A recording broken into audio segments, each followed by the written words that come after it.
आज जो टॉपिक मैं आप लोगों के साथ शेयर करने जा रही हूँ वो हेमाटोलॉजी का टॉपिक है। हेमाटोलॉजी का सबसे इम्पोर्टेंट ब्लड टेस्ट जो कि कॉमनली हर लैब में किया जाता है, जिसे हम ESR बोलते हैं, एरिथ्रोसाइट सेडिमेंटेशन रेट। आज हम इसके बारे में पढ़ेंगे कि ये टेस्ट क्या है, क्यों ज़रूरी है, कब किया जाता है, कौन सा सैंपल चाहिए, किन कंडीशन में ESR हाई होगा, किन कंडीशन में लो होगा। और आज आप ये वीडियो एंड तक देखिए, क्योंकि इस वीडियो में मैं लेक्चर के साथ प्रैक्टिकल भी शेयर करूँगी। और अब हम ESR को ऑटोमेटिक और मैनुअल दोनों मेथड से परफॉर्म कर सकते हैं। तो मैं आपके साथ दोनों मेथड शेयर करूँगी कि मैनुअल कैसे परफॉर्म करना है और ऑटोमेटिक एनालाइज़र पे कैसे ESR को परफॉर्म करना है। तो इसलिए आपके लिए ज़रूरी है कि आप इस वीडियो को एंड तक देखें। अब हम पढ़ेंगे ESR क्या है। An erythrocyte sedimentation rate is a type of blood test that measures how quickly erythrocytes, means red blood cells, settle at the bottom of test tube that contain a blood sample. ESR एक blood का ऐसा test है जिसमें ये major किया जाता है कि RBCs, रेड ब्लड सेल जो हैं वो कितनी स्पीड से सेटल होते हैं, यानी कि जैसे कॉइन्स इकट्ठे होते जाते हैं इसी तरह आरबीसीज जो हैं वो भी सेटल होते जाते हैं और प्लाज्मा ऊपर चला जाता है, प्लाज्मा सेपरेट होता जाता है। तो ESR में हम ये देखेंगे कि आरबीसीज कितनी स्पीड से सेटल होते हैं at the bottom of tube. कौन सी ट्यूब? जिस ट्यूब में ऑलरेडी आपने ब्लड डाला है। Normally RBCs, red blood cells, settle relatively slow. Normal condition में वो बहुत स्लोली सेटल होंगे, यानी एक दूसरे पे जैसे कॉइन्स आप रखते जाते हैं इसी तरह आरबीसीज भी एक दूसरे पे सेटल होते जाते हैं। नॉर्मली ये स्पीड बहुत स्लो होगी, लेकिन अ फास्टर देन रेट में be occur in may indicate that inflammation in the body. लेकिन अगर वो बहुत स्पीड से एक दूसरे पे बैठते जा रहे हैं, आरबीसी सेटल होते जा रहे हैं और प्लाज्मा आप देख रहे हैं सेपरेट होता जा रहा है, तो इसका मतलब ये है कि बॉडी में इन्फ्लेमेशन हुई हुई है, जिसकी वजह से ESR का रेट जो है वो हाई आ रहा है। इन्फ्लेमेशन क्या होता है? Inflammation is a part of immune response system. Inflammation immune response system का एक पार्ट है। किसी भी इन्फेक्शन के रिस्पॉन्स में भी इन्फ्लेमेशन बॉडी में हो जाती है। It can be a reaction to an infection or injury. So inflammation may also be a sign of chronic disease like rheumatic arthritis or any immune disorder. और inflammation और किस चीज़ का साइन है? किसी भी क्रॉनिक डिजीज़ का, जैसे जोड़ों का दर्द जिसे हम बोलते हैं, जिसमें जोड़ों के अंदर सूजन हो जाती है, या कोई भी ऐसी क्रॉनिक कोई भी इम्यून डिजीज़ जिसमें बॉडी के अंदर इन्फ्लेमेशन या सूजन जिसे हम बोलते हैं वो हो जाए, अंदरूनी या बैरूनी, तो उस सूरत में ESR मोस्टली जो है वो हाई होगा। नेक्स्ट है कि ESR जो है जिसे हम एरिथ्रोसाइट सेडिमेंटेशन रेट बोलते हैं, इसके दूसरे नाम क्या हैं, या डॉक्टर अगर आपको इन नाम से रिक्वेस्ट करते हैं तो आपको मालूम होना चाहिए कि ये ESR टेस्ट के मतलब बोल रहे हैं। तो वो नाम है ESR या सेडिमेंटेशन रेट या वेस्ट्रोजन सेडिमेंटेशन रेट। इम्पोर्टेंस या यूज ऑफ टेस्ट। ये टेस्ट क्यों किया जाता है? ESR test can help to determine, ये मदद करता है ये मालूम करने में कि if a patient have condition that cause inflammation, कि पेशेंट को कोई ऐसी बीमारी तो नहीं हुई हुई या ऐसी कोई मुश्किल जिसकी वजह से उसको सूजन हो रही है। दीज इंक्लूड आर्थराइटिस, वेस्कुलाइटिस और इन्फ्लेमेटरी बाउल डिजीज। इन तमाम कंडीशन में आर्थराइटिस जिसे हम जोड़ों का दर्द बोलते हैं, वेस्कुलाइटिस अगर वेसल्स में स्वेलिंग आ जाए, या इन्फ्लेमेटरी बाउल डिजीज, तो इन सूरत में अगर ESR हाई आ रहा है तो ये इंडिकेट करेगा कि बॉडी के अंदर इन्फ्लेमेशन हुई हुई है।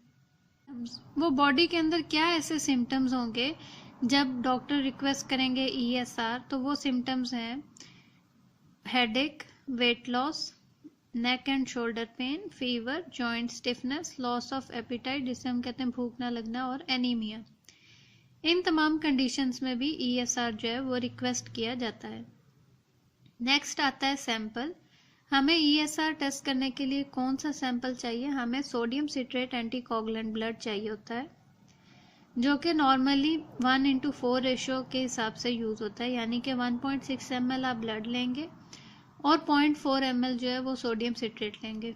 लेकिन आजकल ऑलरेडी जो है वो ready to use tubes, anticoagulant tubes available हैं, और इस ट्यूब का कैप का कलर ब्लैक होगा जिसको आपने ESR के लिए यूज़ करना है। इसके अंदर ऑलरेडी एंटीकोगुलेंट अवेलेबल होगा और ऑलरेडी मार्क हुआ हुआ होगा कि किस पॉइंट तक आपने ब्लड डालना है, और फिर आप उसको अच्छी तरह मिक्स करें। उसके बाद आप जो है वो परफॉर्म करें टेस्ट।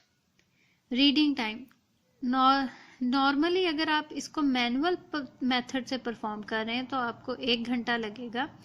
आप 1 घंटे के बाद वैल्यू नोट करेंगे कि क्या रिजल्ट आता है। लेकिन अगर आप इसको ऑटोमेटिक एनालाइजर पे परफॉर्म कर रहे हैं आजकल, तो जो आजकल ऑटोमेटिक एनालाइजर है वो आपको 15 मिनट्स के अंदर भी रिजल्ट दे देंगे, और उस रिजल्ट पे रिपोर्ट हुआ होगा कि ये रिजल्ट जो है वो 30 मिनट्स के बाद इतना होगा और 1 आवर के बाद इतना इसकी वैल्यू आएगी। ऑटोमेटिकली वो कैलकुलेट करके आपको रिजल्ट डिस्प्ले करेंगे।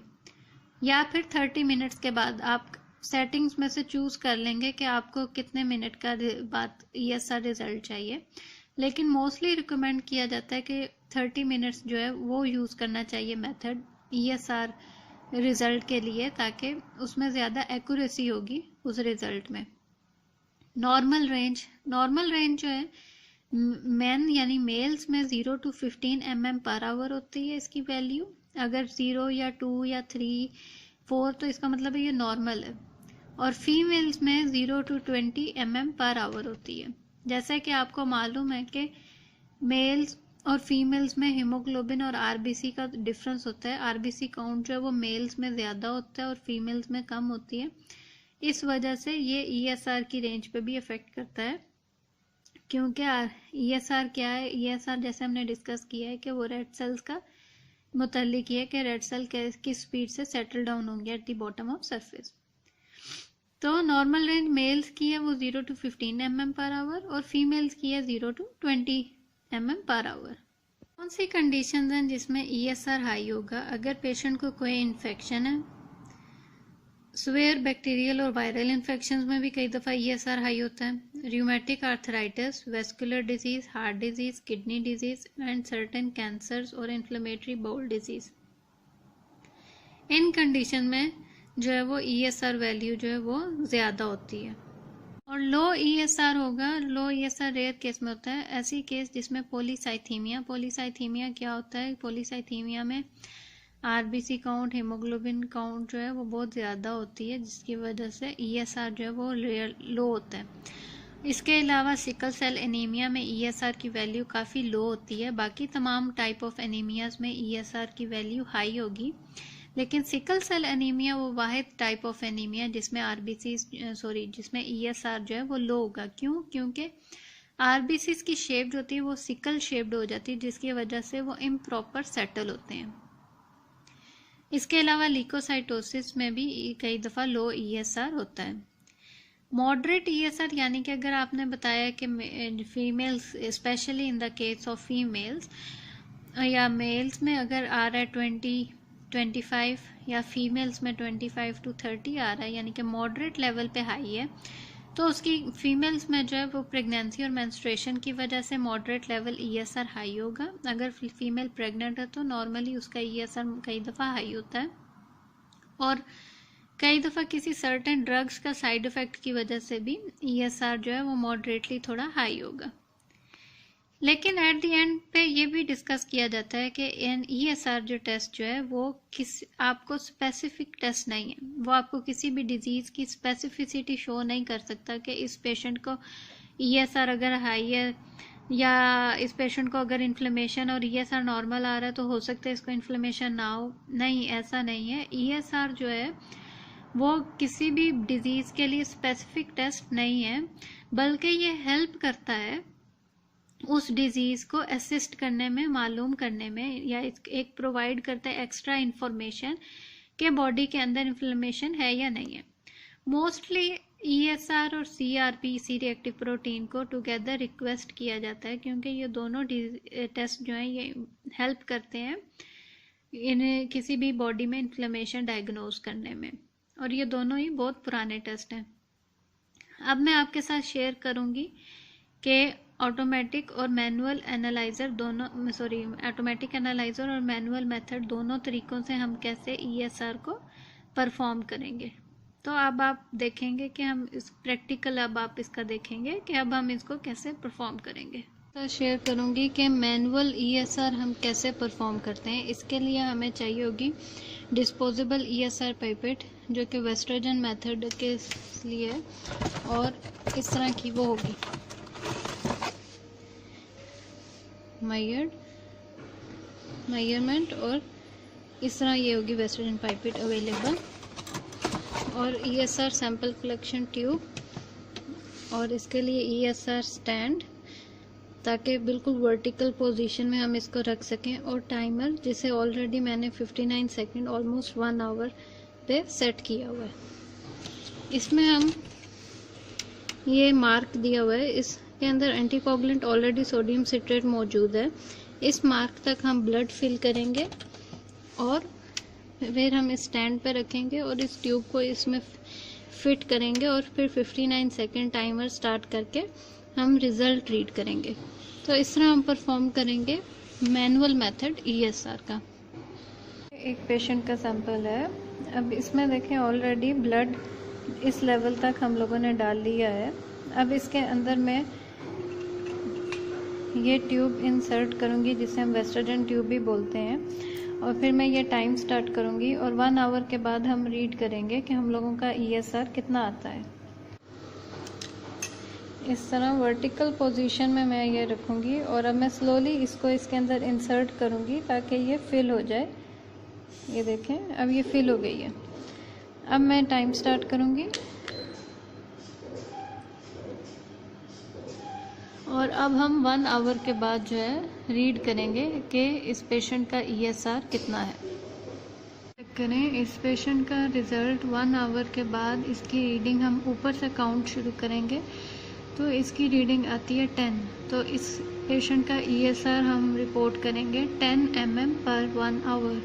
मैं आप लोगों के साथ ये ESR मशीन शो कर रही हूँ। ये है ऑटोमेटिक मेथड। अब हम ESR, जैसे मैंने आपको पहले बताया, दोनों मेथड से परफॉर्म कर सकते हैं, मैनुअल भी और ऑटोमेटेड भी। और ये मशीन जो है इसका नाम है मिक्सरेट X20।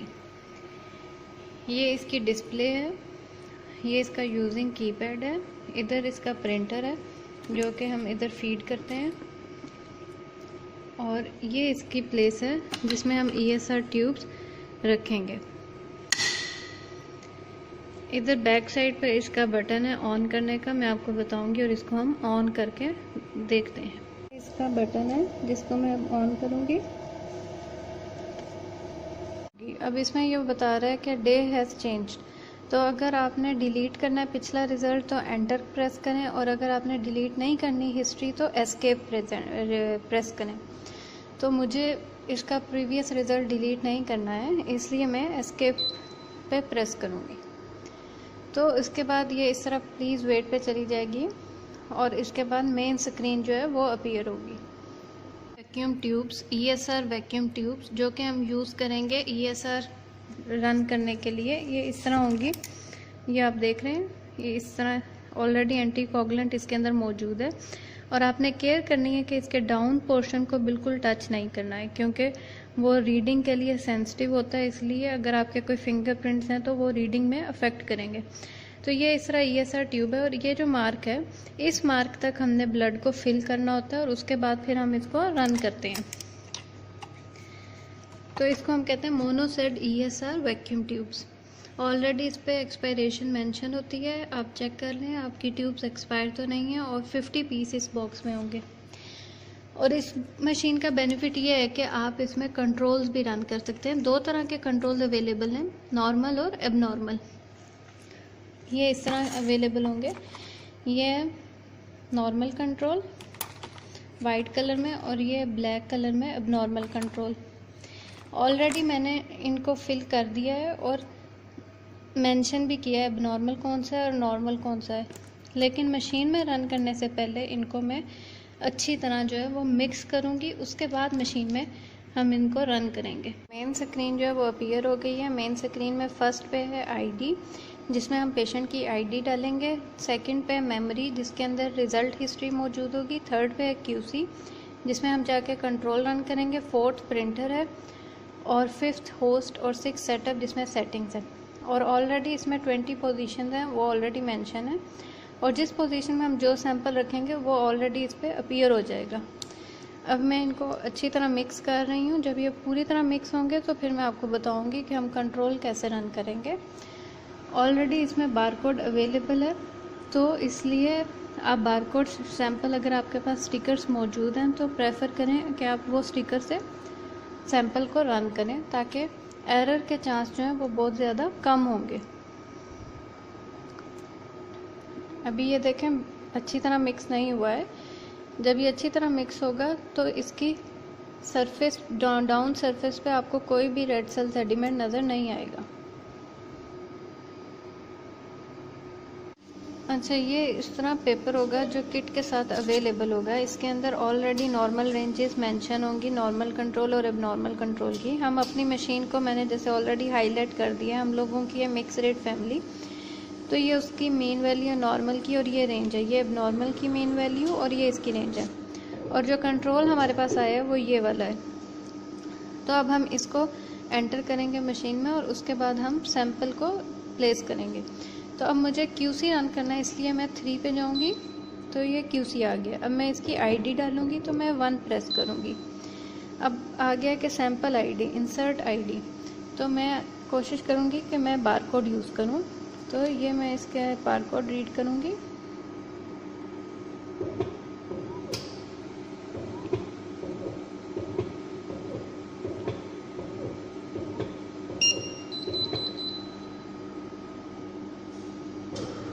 ये सही तरह रीड नहीं हुई, इसलिए हम दोबारा एक दफ़ा ट्राई करेंगे।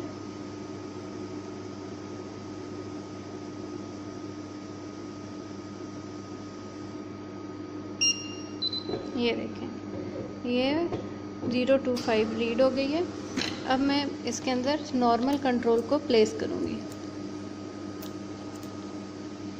ये देखें, कंट्रोल को अच्छी तरह मिक्स किया। अब इसकी सरफेस पे कोई भी सेडिमेंट नहीं है, इसलिए अब इसको मैं पूरी तरह डाउन, जब ये आ जाएगा, ये देखें, अब मैं इसको किसी भी पोजीशन पे प्लेस करूँगी तो ये ऑटोमेटिकली डिटेक्ट करेगा। ये देखें, अब इसने ऑटोमेटिकली डिटेक्ट किया है कि पोजीशन 4 पे नॉर्मल कंट्रोल है। इसी तरह हम अब नॉर्मल कंट्रोल का बारकोड रीड करेंगे।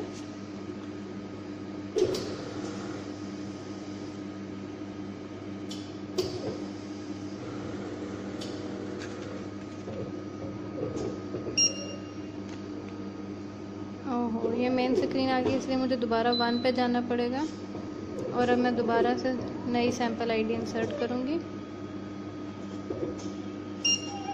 ये 95 इसने रीड कर लिए। अब इसके लिए मैं किसी भी पोजीशन पे एबनॉर्मल कंट्रोल करूँगी। ये अच्छी तरह मिक्स हो गया है। अब मैं इसको, जब ये पूरा कलेक्ट हो जाएगा, तो अब मैं इसको किसी भी पोजीशन पे, मैंने 8 पे इसको रखा है। ये देखें, ऑलरेडी 8 पे आ गया। अब मैं इसको क्लोज करूँगी। अब हम एस्केप करके मेन स्क्रीन पे जाएंगे, तो ये ऑलरेडी आ गया पोजीशन 4, और पोजीशन 8 पे हम लोगों के सैंपल मौजूद हैं। तो इस मशीन में आप 15 मिनट्स भी चूज़ कर सकते हैं सेटिंग, और 30 मिनट्स भी चूज़ कर सकते हैं रिज़ल्ट के लिए, लेकिन सबसे अच्छी एक्यूरेसी आएगी अगर आप 30 मिनट्स चूज़ करें, तो ये आपको 1 आवर रिज़ल्ट जो है वो शो करेगा। अब हम 30 मिनट्स वेट करेंगे और देखते हैं हम लोगों का रिज़ल्ट क्या आता है। देख सकते हैं, जब रिज़ल्ट कंप्लीट हो जाएगा तो इस तरह क्रॉस का सिंबल आ जाएगा। 4 पे हमने नॉर्मल कंट्रोल रन किया था, तो इसका 1 आवर आफ्टर वैल्यू जो है वो है 5, और 8 पे हमने एबनॉर्मल कंट्रोल रन किया था, उसकी वैल्यू आई है 57। और अगर हमने ग्राफ को चेक करना हो तो मैं 4 प्रेस करूँगी, QC चार्ट, और इस तरह लोड होगा ग्राफ। हम लोगों के पास अपीयर हुआ है, इसको हम योर्डन प्लॉट बोलते हैं। ये जो स्मॉल स्केयर है ये विद इन 2 SD है, लार्ज स्केयर जो विद इन 3 SD है। तो अगर हम लोगों की वैल्यूज़ तमाम 2 SD के अंदर आ रही हैं तो इसका मतलब है हम लोगों का ग्राफ जो है वो बिल्कुल ठीक है और कंट्रोल्स जो हैं विद इन रेंज हैं। तो ये थी ऑटोमेटिक एनालाइज़र ESR रन करने के लिए। अब मैं एस्केप करके मेन स्क्रीन पे जाऊंगी।